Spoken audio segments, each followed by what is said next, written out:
जुहार TPL news रे आपन मन स्वागत करछि मो सागर जेना। आसंतु देखिबा प्रमुख खबर।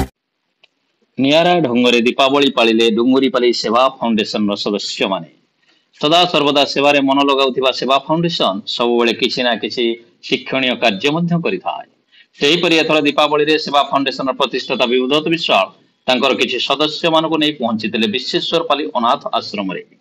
अनाथ आश्रम रे पहुंची आश्रम छुआ मान सहित मिसी फुटकरा फुटाई दीपावली पालन करथिले। एते सारा फुटकरा देखि छुआ माने बहुत खुशी हेबा सहित नाची नाची फुटका फुटाई थिले।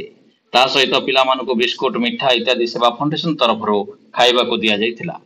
सेवा फाउंडेशन एही महत्व उद्देश्य पई अनाथ आश्रम रे थिबा अंतेवासी माने बहुत खुशी होइतिले। सेवा फाउंडेशन रे नियारा ढंगरे दीपावली पालन हम समस्त किछि ना किछि निश्चिंत शिक्षा देउछि। सेवा फाउंडेशन प्रतिष्ठाता विभूत विश्वाल कहले आमे माने निज परिवार भितर रहुजो सब पर्व पर्वाणी जानी यात्रा को उपभोग करि पारजो।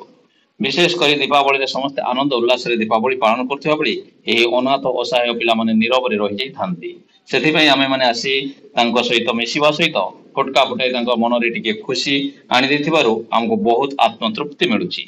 मो सहित एही कार्य रे आम सेवा फाउंडेशन वरिष्ठ सदस्य अरविंद पटेल, सुशांत बारिक और शिव बुड़े समस्त सहयोग करने सहित अंतेवासी सहित मिसी फटका फुटाई खुशी मनाई समस्त को मु अंतर धन्यवाद जनाऊछि।